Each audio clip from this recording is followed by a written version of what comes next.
Hi, I'm Chris Sarandon. Welcome to Cooking by Heart, where we revisit the vivid memories of the food we grew up with and the stories and the people attached to that time in our lives. Today, my guest is John Sebastian. John's had a long and distinguished career as a singer, songwriter, and musician.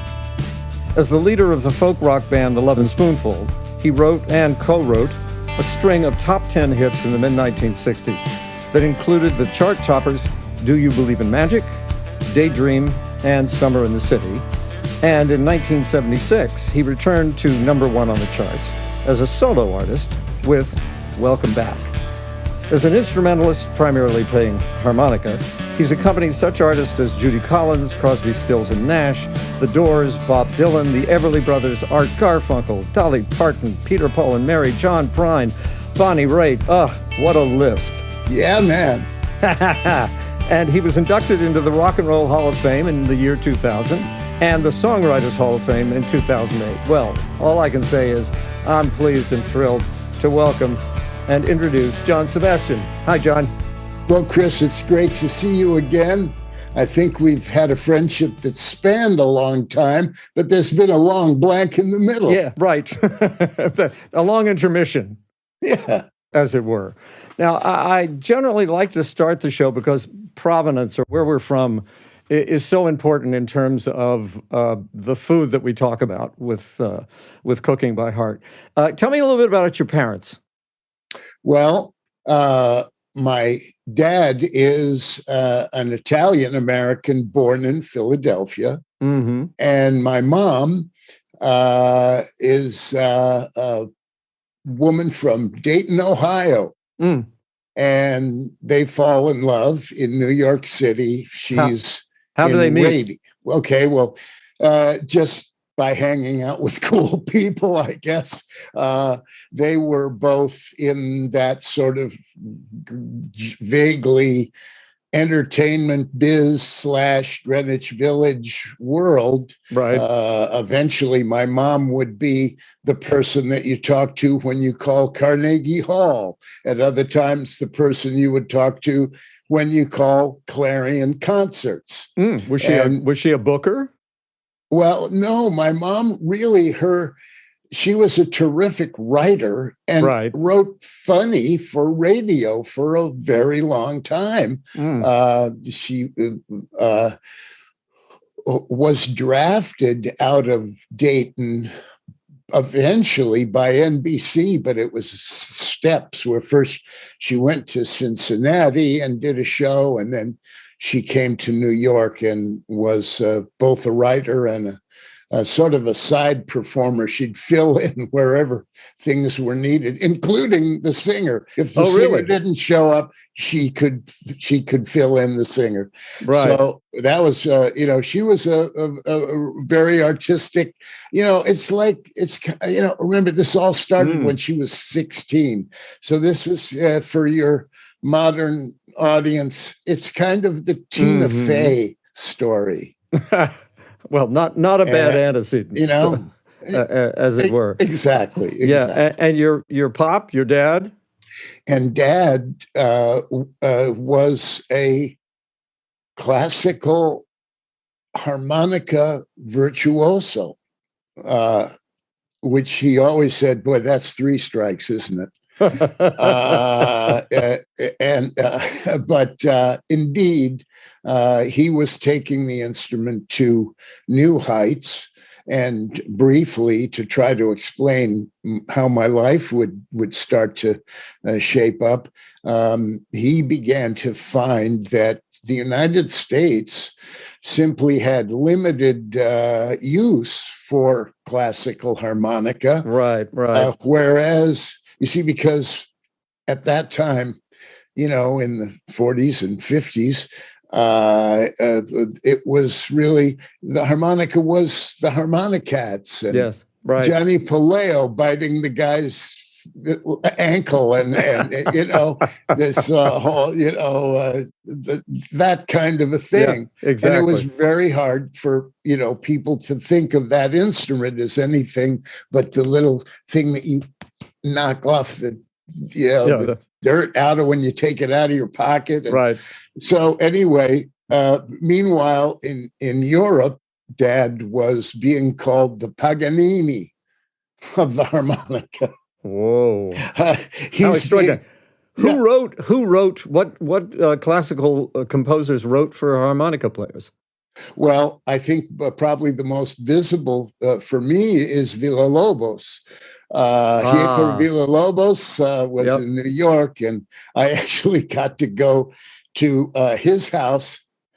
Oh, that's a story in itself. Please, indulge. Okay, so I'm like what am I, a 12-year-old aspiring guitar player? By that, I mean, I have found 4 solid chords at this point.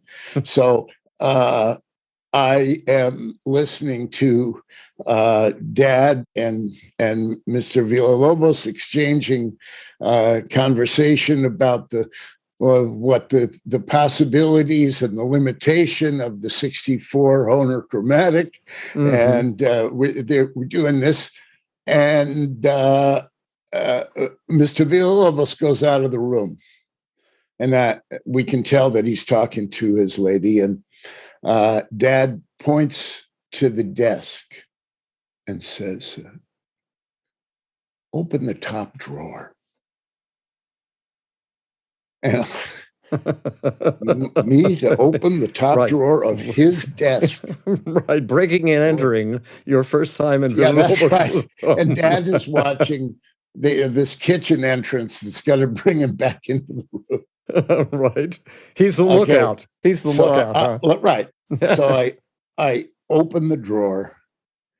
It is solid, I would later learn, Cuban cigars, front to back, up to the top. The entire drawer. Yeah. Which I then close. Mm-hmm. Dad checks the kitchen again and goes, well, go ahead, look. And of course, it's another drawer full of another size of Cuban cigars. And in fact, when I get to the third drawer, it also is full of these probably, for cigar smokers, wonderful Cuban cigars. Of course. Now these were not humidored. Exactly. Yeah, they're just sitting there. They're sitting there. They're out. Yeah. So anyway, that was my little first introduction. And then it's about an hour later, they're working on a thing and the phone rings and Villa-Lobos, oh my God, he gets on the phone and he goes, what do you mean? Of course it can be played, Andre. Listen, he pulls a guitar out from under the bed, perches the telephone in front and rips off this classical passeggiata. It's a difficult run. Yeah. And he does the run. He puts the guitar back down.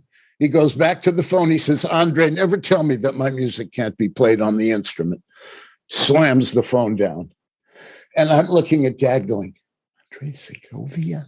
Yeah, Andre Segovia. That's who that was. Oh boy! Oh, what a wonderful story! How extraordinary! Yeah, exactly. So let's get back to your house.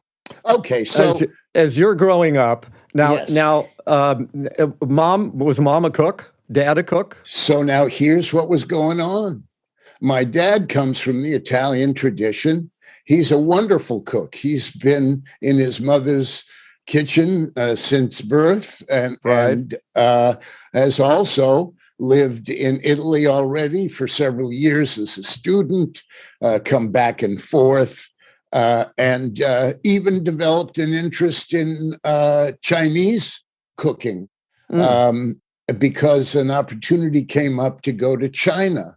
And he became friends with Chamber Huang, who's the foremost instrumentalist at that time in China. Mm-hmm. And so did he actually cook at home in these different cuisines? And what was happening was that Mom, who had come from probably the dreariest Jello salad kind of Dayton, Ohio world. Meat and potatoes. Yeah. Jumped on this. She had found out how to make a decent spaghetti sauce from grandmom. She was on it.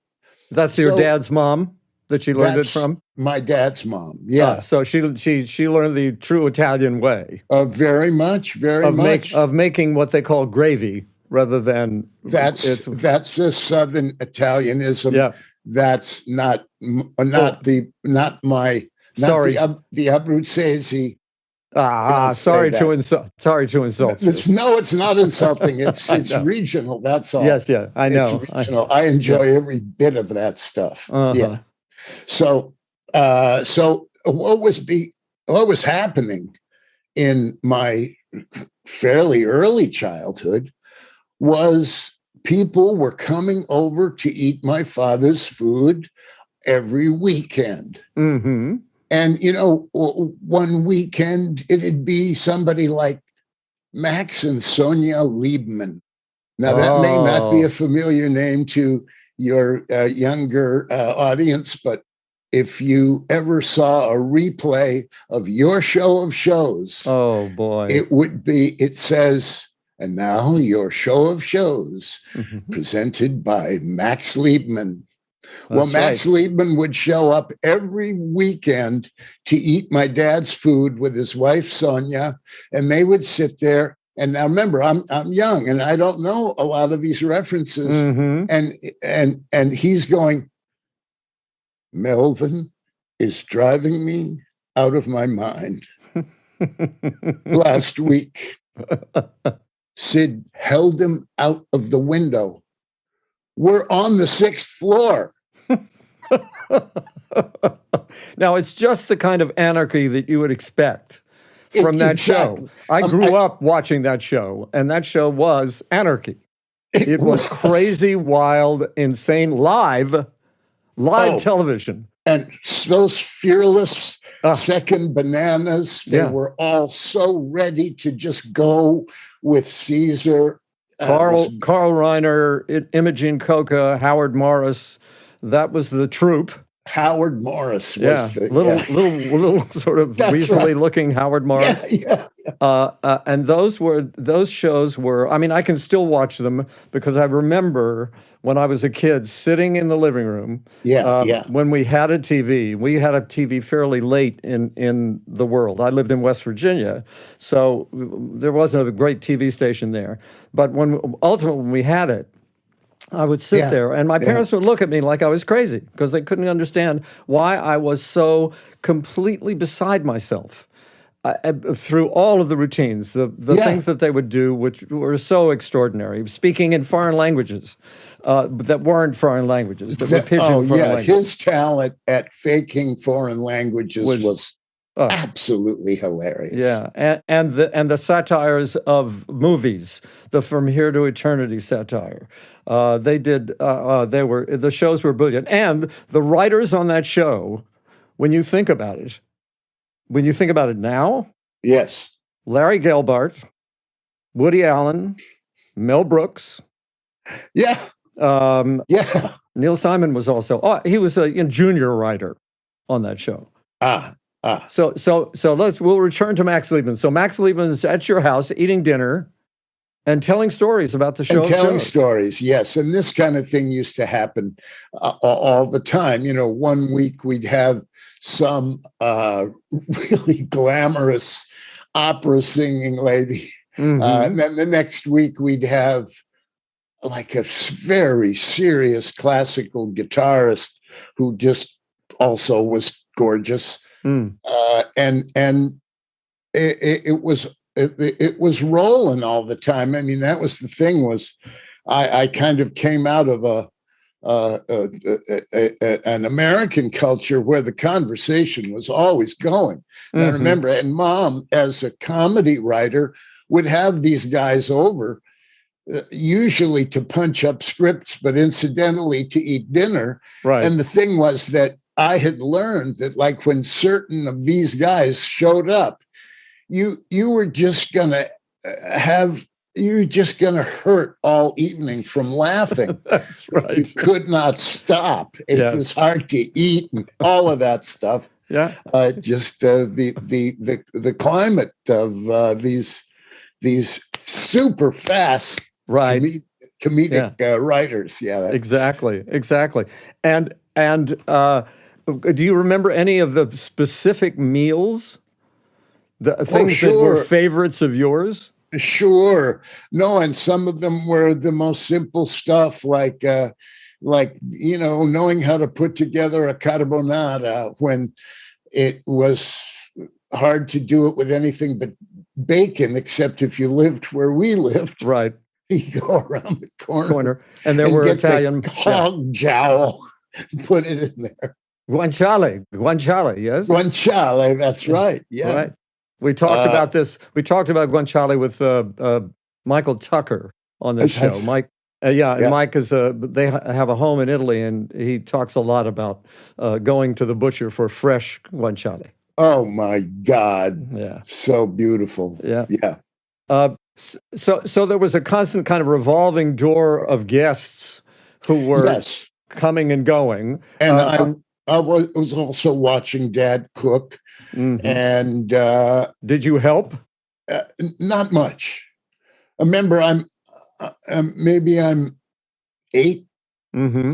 But there were like musicians who came as guests as well. Yes. Oh yes.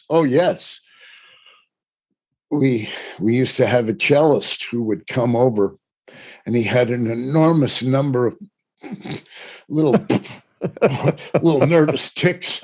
And I one time when I had Dad by himself, I said, he said, "Look, son, what you're seeing here is a man who's had everything bad that could ever happen to anybody except being killed. Mm-hmm. He comes, pretty much straight from the detention camps. He lost all of his family." And he said, "But, when he plays, he's the guy who brings the pain. Mm-hmm. They can't replace him." Yeah. That's when you need that passage from the cello. Mm-hmm. There it is. So I was meeting these, some of them being really odd characters, other, really wonderfully, like Josh White, so wonderful, conversational, funny man. Sid just, learned so much from who was pretty much my first Black family was Josh, and at that time, Donnie, who is now called Josh White Jr. Mm-hmm. Dad and Josh White were playing Cafe Society, which was a small downtown venue that really was the first integrated everything type of club. Oh, really? Yes. And when you say downtown, do you mean the Village, or do you mean further downtown? Yes, because this first Cafe Society was sort of near Sheraton Square.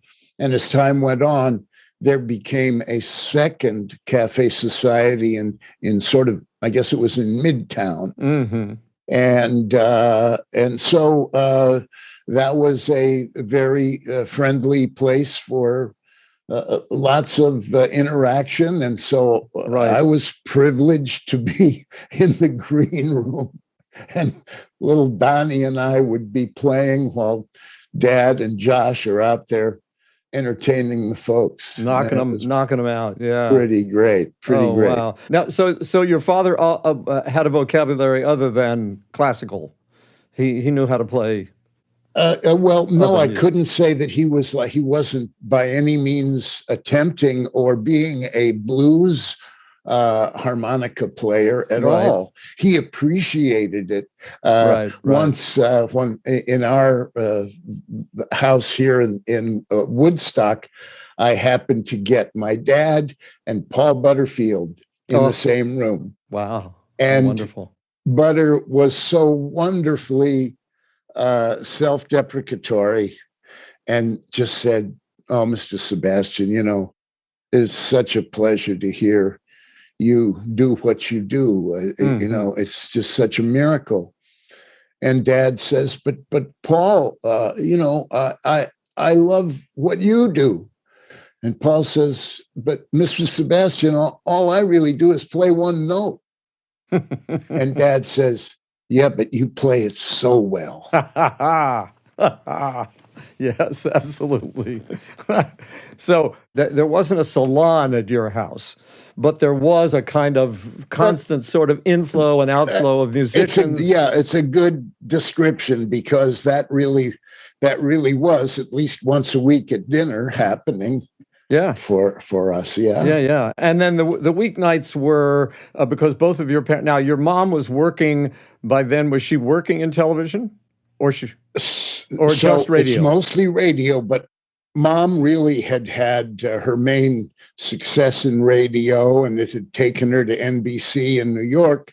But all this time, her dearest friend was Vivian Vance. And both of them were breaking into, at that time, it was like summer stock. I became a kind of a trunk baby for a while. Born in a trunk, right? I had some wonderful experiences along those lines. With my Aunt Viv. For those of you who might not know, Vivian Vance was on the I Love Lucy show for its entirety as Ethel Mertz. That's right. Downstairs neighbor best friend. Yeah. Yes, exactly. And then in her later life, she would become a perfect talk show a guest, because she was so funny just by her own self. Around the dinner table, the talk was very eclectic. There was all kinds of stuff sort of flying around while you guys were eating. Yes. With these guests. Yeah, absolutely. And you really couldn't guess where the conversation would go. And again, these are really good conversationalists. I mean, that they can keep this thing going, you know? Right. Now, there was an item that I saw about you in which it said when you were young that you were a kind of guide and valet to Lightnin Hopkins. Yes, indeed. Well, this again, all of this comes out of this access that I had because of my parents. Right. This is the unpayable debt. And in this particular case, my dad had been asked to perform on a program called Robert Herridge Presents, which was pre-public television, but that kind of a flavor. Right. And was it a talk show, a variety show? It was I guess you'd call it a variety show, but they do it with no set. Yeah. And it's just lighting. Yeah. 4 or 5 guests in different parts of the studio. Room. Yeah. And the way it was, the guests were a Welsh actor who I'm not coming up with his name, my father, and Lightnin Hopkins, and a young barefoot 17-year-old Joan Baez. Oh, wow. And so in those days, television cameras didn't move. Right. And so I realized that I had this opportunity. If I could snug down in front of this camera, I could essentially see the television, see the show in color, is basically what I could do. Right. And so I just froze underneath that camera.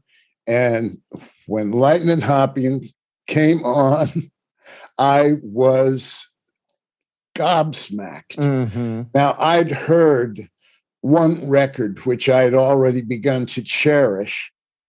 And so I knew a little bit of the material, but not only was he just so great, his whole presentation, even being a little out of sorts, playing for all these white people all of a sudden, he just took command and was, to me, the greatest single performer I'd ever seen was my father. Mm-hmm.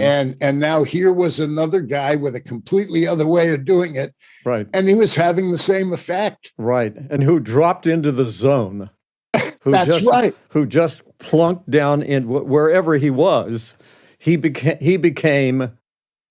You've got it. Yeah, absolutely. And towards the end of the program, of course, then, Joan, and the contrast was wonderful. I mean, this was really a good, well-composed show as far as the people went, because that, like slamming along, and then here comes Joan, the young maid all in the garden, and all of those kind of things that I can't sing 4 octaves up. And her voice was liquid, so beautiful, unbelievable, and she's so ethereal. Cool. Yeah, and she never does any of the song singer devices. She doesn't do any of it. She just looks down at that little 016 Martin and plays. Yep, and lets the music and the sound and the words communicate.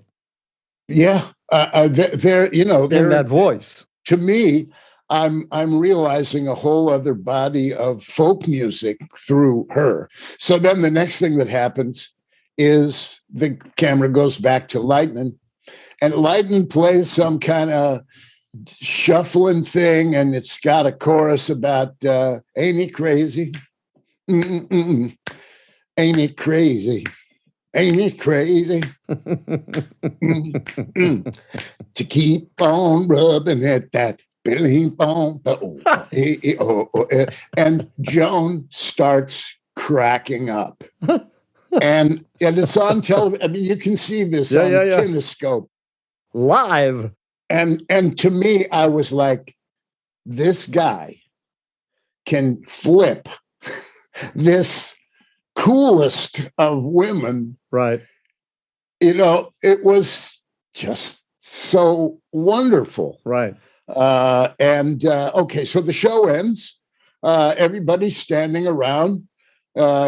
Dad has stuff to talk to Lightnin because he's a pal of Sonny Terry's, because he and Sonny Terry often do harmonica symposium, with a classical guy and a harmonicats guy and Sonny Terry. By the way, for our audience, of those of you who don't know who Lightnin Hopkins, Sonny Terry, Google them, because these are some of the great seminal blues artists of any century, anywhere, ever, and who created a genre of music that still is alive and vibrant. That's right. That's right. Oh, how wonderful! Really great. So anyway, you and Lightnin, we're standing around, and I am looking at this guitar case that's at Lightnin's feet, and I'm trying to figure out now, do you think he'd smack me in the head, or do you think he'd just turn around and I could tell him a thing? Well, I decided to take a chance. I picked the guitar up, and Lightnin turns around and looks at me, and I say, Mr. Hopkins, I know the subway system dead cold. I can get you down to where you're going to be playing tonight. It's only 4 blocks from my house. If you don't have a place, just let me know. Huh. Now, I'm not the first silly little white boy to want to try to attach himself to Lightnin this way. How old are you? Lightnin, 16. Uh-huh. But Lightnin has learned to take full advantage of these opportunities from these kids who idolize him. Mm-hmm. So he absolutely let me carry that instrument. We go down to the village gate, and I think that night I kind of left him there. But as the evenings progressed, he began to realize how close I lived and a couple of other things, and I became kind of like a a lead boy for a non-blind person. Mm-hmm. It was very helpful, I think, to be able to deal with some of the club owners on his behalf. Mm-hmm. And it also let him be the African king that he was. Yeah, yeah. Did he ever eat at your house? Yeah, yeah. I don't recall having it be like a Sunday dinner kind of a thing. Right. But I know we often came and grabbed food out of the fridge, and Lightnin would always remark about, where'd you get this food? I'd say that's mom and dad. Right. So we're looking at a childhood that, on the one hand, was exposed to so many different kinds of varieties of not only food but genres of music, artistic temperaments, different kinds of what a world. And then add to that the fact that you also spent a lot of time when you were a kid in Italy, right? That's right. Right. How did that come about? Well, this was as a result of Dad's acceptance in Europe in general, and his very smart assessment of his situation, which was, in those days, I would preface this by saying, when you went on tour, you didn't just jump on a plane, go to Cleveland, and then come back. Yeah. You'd be gone for 2-3 months in a station wagon. And if you were a classical musician, it could be an old station wagon. Yes, right. Actually, Dad had a dependable one. Mm-hmm. But did he play community concerts, that sort of thing? Oh, yes. Because I remember that from when I was a kid, going to the high school, the local high school, and having the Vienna Boys Choir and classical pianists. Absolutely. Yes. And but what began to happen, what Dad decided was that when he did this trip to Europe for the summer, he'd take us with him and park us somewhere. And thank God for this terrific gay family, Jack Murphy, and Newell Jenkins. And they called Dad at some point and said, well, so we're on this one side of Florence, up on the hill, but we look across, we're living in Plutarch's house.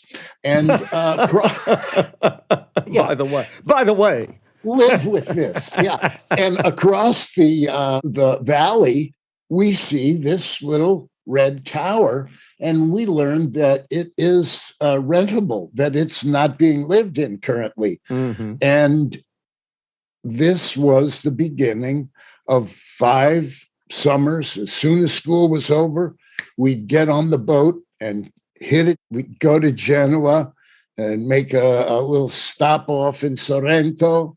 And then the next day, we'd be in Fiesole outside of Florence. Yep. And this little red castello, and that was my summers. And it was to be totally translated into Italian, because we weren't living in like Monte Parioli and in Rome, where there's an enormous American population and nobody needs to learn Italian. Right. This was a totally single language,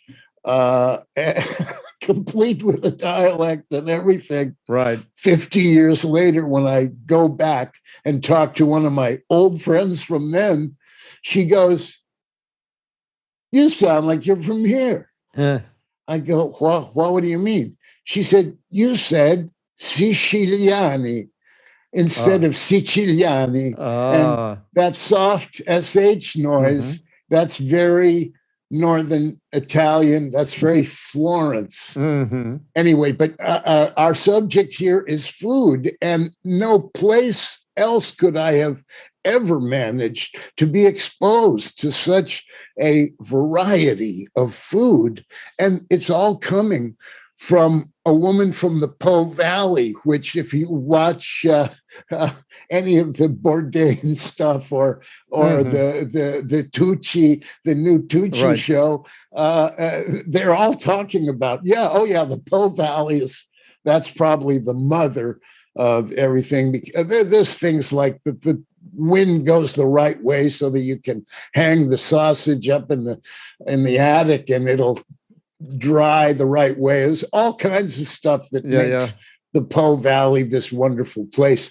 Right. So I was being exposed to all these great dishes. And once every day or two, Rita, the cook, would come, and she was very, very formal with my father and would say, "So what do you think we should cook?" And Dad, having a very full view of what's Italian food in general, would very often have a pretty creative idea. So she had a very fulfilling summer during that time. I felt that there was sweat involved, but the fact was, she'd laugh. He wants the ravioli nudi. I got him with that the last time. I'm hearing all that. I'm beginning to understand now. Yeah. And she would come back and go, "Yeah, I got him." Were you around the kitchen? I lived in the kitchen. Because as you know, in a large family in the general Mediterranean, and a lot of other places too, the kids live really with the help, if you will. That is where you are, and it gives you access. I mean, what could have been better? Once a week, you take a walk up to Fiesole. It takes about an hour and a half. Right. And we'd go to the Second Run movie house. Well, the Second Run movie house, it's all comedies with Toto and Sophia Loren. Right. I mean, it was just the best. I was seeing these, the 50s B Italian movies. Right. And, they're just a little spicy, as they show in Cinema Paradiso, Right. And it's that exact mood, and there is a prostitute somewhere nearby too. Yeah. Yes. When you would do this, when you would take these trips up there, would you eat? I do remember that we would go for a semifreddo, like the soft gelato or something like that. I don't really... Recreational food, yeah. Yes, I don't really remember sitting down at a restaurant while I was in Florence. I mean, it was all the time.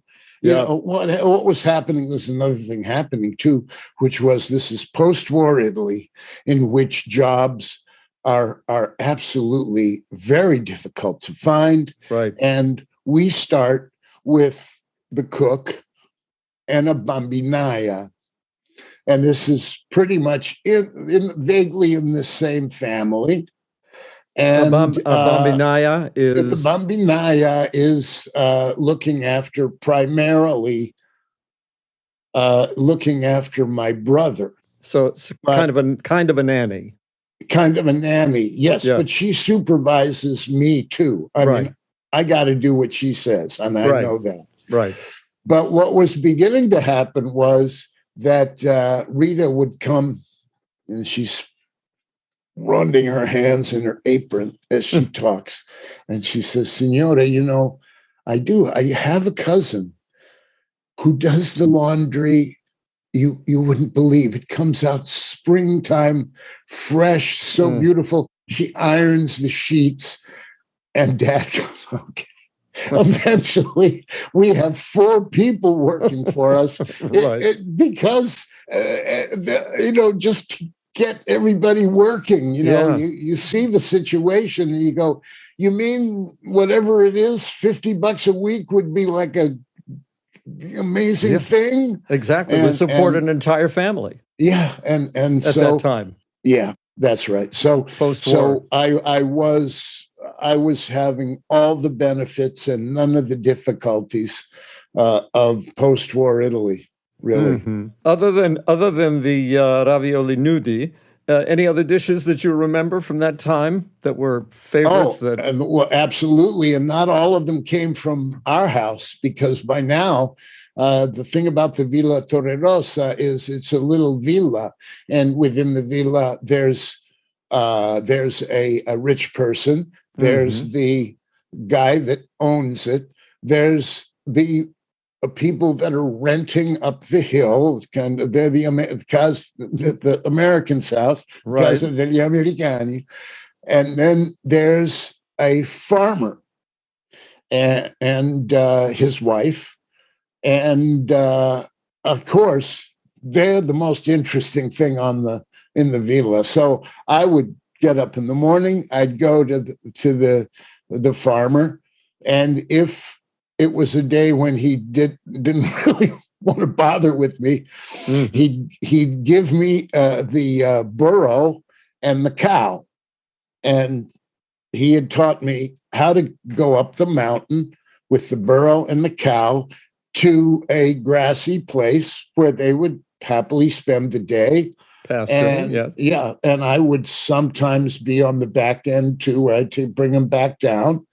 But so I'm pretty tight with the farmers now, and with another farmer, I'm getting the illusion of driving water buffalo. Oh, that's where the mozzarella comes from. Right, the mozzarella del buffalo. All right. You got to have a buffalo to get that, and there's a whole other Italian complex right down the hill, which I still can participate in because it's an albergo. It's a real hotel.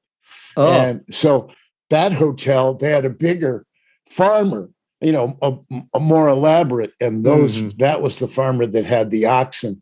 But I mean, I experienced my first pizza coming out of a wood-fired oven that was the wall. I mean, it was the wall. And the woman who cooked that just had such knowledge of how to do it. And it's nothing.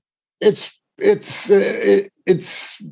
dough and olive oil and salt and nothing. And it was delicious. So I don't know, little funny things like that. I'm transporting myself there at this very moment because my wife and I built a pizza oven in our backyard.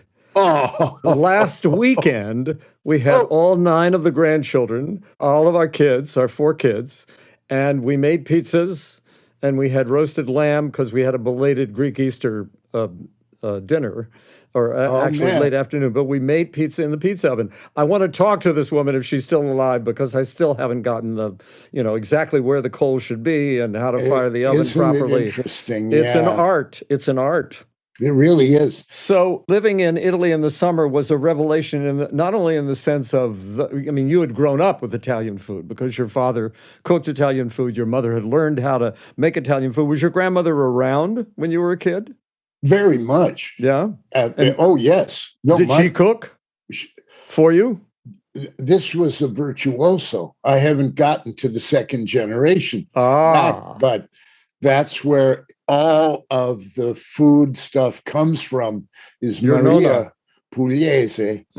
My name would be Pugliese if Dad hadn't decided that Giovanni Sebastiano, chromatic harmonica, that was enough punishment.